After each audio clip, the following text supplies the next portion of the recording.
সেই আলেম তাকে পরামর্শ দিলেন, ইত্তাকিল্লাহ, আল্লাহর ব্যাপারে তাকওয়া অবলম্বন করো। যুবকটি বলল, আমার এই পরিস্থিতিতে এই উপদেশের কোনো মানেই নেই। এই উপদেশ দিয়ে আমি করবটা কি? শ্রদ্ধেয় ভাইয়েরা, এই খুতবার মূল বক্তব্যে আসা যাক। সারা বিশ্ব জুড়ে মানুষ নানা ধরনের কষ্টের মধ্যে দিয়ে যাচ্ছে। দারিদ্র্য, নির্যাতন, বাধা বিপত্তি, মানসিক অশান্তি, কাঠিন্য, সমাধানের সকল পথ যেন বন্ধ করে দেওয়া হয়েছে। তাদের জন্যে একটি আয়াত আছে। আমি আল্লাহর কাছে দোয়া করি আপনারা সকলে যেন এই আয়াত সম্পর্কে পরিচিত হন এবং এই আয়াতকে আপনাদের জীবনের মূল নীতি বানিয়ে ফেলেন। وَمَن يَتَّقِ اللَّهَ يَجْعَل لَّهُ مَخْرَجًا, যে আল্লাহকে ভয় করে আল্লাহ তার জন্য কঠিন অবস্থা থেকে রক্ষা পাওয়ার উপায় দেখিয়ে দিবেন। এই আয়াতের অর্থ কি? এর মানে যখন সব দরজা বন্ধ আর আপনি জিজ্ঞেস করতে থাকেন এখান থেকে বের হওয়ার পথ কোথায়, আপনি দরজায় কড়া নাড়ছেন কিন্তু একটি দরজাও খুলছে না। চাকরির দরজায় কড়া নেড়েছেন, দরজা খুলেনি। বিবাহের দরজায় কড়া নেড়েছেন, দরজা খুলেনি। ঘরবাড়ি করার দরজায় কড়া নেড়েছেন, দরজা খুলেনি। আপনি হাল ছেড়ে দিয়ে বলছেন, আমি আর কি করতে পারি? মানুষ কখন বলে এখান থেকে বের হওয়ার পথ কোথায়?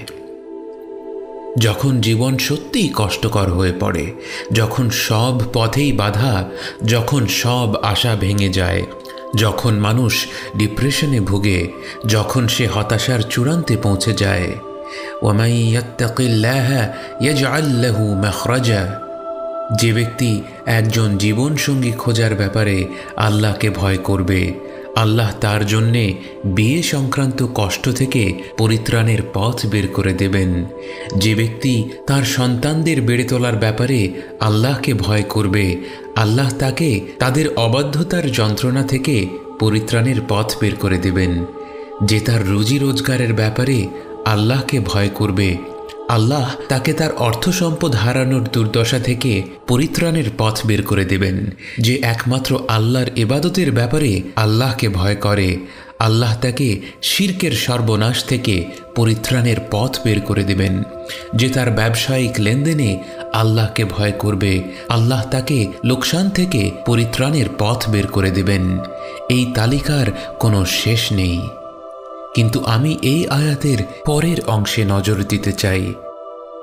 وَمَن يَتَّقِ اللَّهَ يَجْعَل لَّهُ مَخْرَجًا وَيَرْزُقْهُ مِنْ حَيْثُ لَا يَحْتَسِبُ, এবং তিনি তাকে এমন জায়গা থেকে রিজিক দান করবেন যা সে কল্পনাও করেনি। এই কথাগুলো মহাবিশ্বের স্রষ্টার কথা। এই কথাগুলো রব্বুল আলামিনের কথা। এই কথাগুলো স্থান কাল নির্বিশেষে সবার জন্য প্রযোজ্য। যে যেই পরিস্থিতিতেই থাকুক না কেন, অবস্থা যতই কঠিন হোক না কেন, দরজাগুলো যত শক্তভাবেই বন্ধ করে দেয়া হোক না কেন। দিমাশকের উলামাদের একজন আমাকে বললেন, 28 বছরের এক যুবক তার কাছে এসেছিল। তার নেই কোনো ভালো চাকরি, না কোনো ডিগ্রি, বলার মতো কোনো অর্জনই তার ছিল না। বিয়ে শাদী করার কোনো আশাই নেই। কোনো অজপাড়া গায়ে একটা ছোট্ট ঘর নিয়ে বসবাস করার মতো সামর্থ্যও তার ছিল না। সেই আলেম তাকে পরামর্শ দিলেন, ইত্তাকিল্লাহ, আল্লাহর ব্যাপারে তাকওয়া অবলম্বন করো। যুবকটি বলল, আমার এই পরিস্থিতিতে এই উপদেশের কোনো মানেই নেই। এই উপদেশ দিয়ে আমি করবটা কি? আলেম আবারও বললেন, তোমার জন্যে আমার এই একটাই উপদেশ রয়েছে, ইত্তাকিল্লাহ। যুবকটি কথাটির গভীর অর্থ বুঝতে পারল। সে একটা দোকানে কাজ করত। এরপর থেকে সে এমনভাবে কাজ করা শুরু করলো যেন দোকানটি তার নিজের। একদম সময় মতো আসতে লাগলো। কাজের ফাঁকে শুধুমাত্র 8 মিনিটের একটা বিরতি নিত সালাত আদায় করার জন্য। এছাড়া সারাক্ষণ সে মন দিয়ে কাজ করতে লাগলো। যত্ন সহকারে ক্রেতাদের চাহিদাগুলোর দিকে খেয়াল দিতে লাগলো। সেই সম্মানিত আলেম আমাকে বললেন, 2 বছর পর সুন্দর কাপড় পরিধান করা একজন ভদ্রলোক তার কাছে এলেন এবং তাকে দিমাশকের সবচেয়ে নাম করা এলাকায় অবস্থিত একটা ঘরে দাওয়াত করে নিলেন। তিনি তাকে বললেন, আপনি কে? 2 বছর পার হয়ে গিয়েছিল। ওলামারা তো একদিনেই 40-50 জন লোকের সাথে সাক্ষাৎ করেন। তাই সে আলেম তাকে বললেন, আপনি কে? সে বলল, আমি আপনার কাছে 2 বছর আগে এসেছিলাম এবং আপনি আমাকে একটাই উপদেশ দিয়েছিলেন, ইত্তাকিল্লাহ। এখন আমি বিবাহিত এবং আমার দিমাশক শহরের সবচেয়ে আলিশান এলাকায় একটা বাড়ি আছে। আলেম বললেন, ঘটনা কি?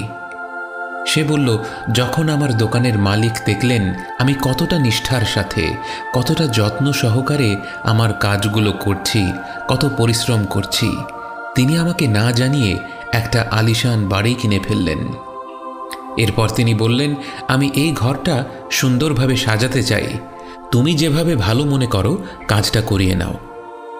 ঘরের কাজ শেষ হওয়ার পর মালিক বললেন, এই ঘরটি তোমার এবং আমি চাই তুমি আমার মেয়েকে বিয়ে করো।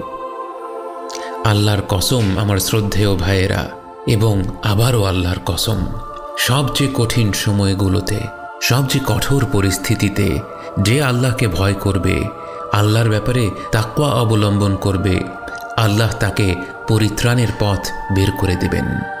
ওয়ায়ারযুকুহু মিন হাইথু লা ইয়াহতাসিব, এবং তাকে এমন জায়গা থেকে রিজিক দান করবেন যা সে কল্পনাও করেনি। আল্লাহকে ভয় করুন, আপনার সব বিষয় তাঁরই হাতে। তিনি আপনাকে আর কারো দায়িত্বে ছেড়ে দেননি। তিনিই তো আর রাজ্জাক, তিনিই তো যুল কুওয়াতিল মাতিন। ইত্তাকিল্লাহ, আল্লাহকে ভয় করুন। আপনার যে কাজে আছে সেটা নিখুঁতভাবে করুন। নিজেকে নিয়ন্ত্রণ করুন, নিজের জিহ্বাকে নিয়ন্ত্রণ করুন। নিজের আয়ের দিকে নজর দিন এবং সতর্ক হন যেন আপনি হারাম থেকে দূরে থাকতে পারেন। তাহলে আল্লাহ আপনাকে এমন কিছু দেবেন যা আপনি কল্পনাও করতে পারবেন না। এই উপদেশ শুধু সেই যুবকের জন্য প্রযোজ্য নয়, একেবারেই নয়, আল্লাহর কসম। এই উপদেশ আমাদের সকলের জন্য। আমাদের মাঝে প্রত্যেকটি মানুষ এই আয়াত থেকে উপকৃত হতে পারে। ومن يتق الله يجعل له مخرجا ويرزقه من حيث لا يحتسب।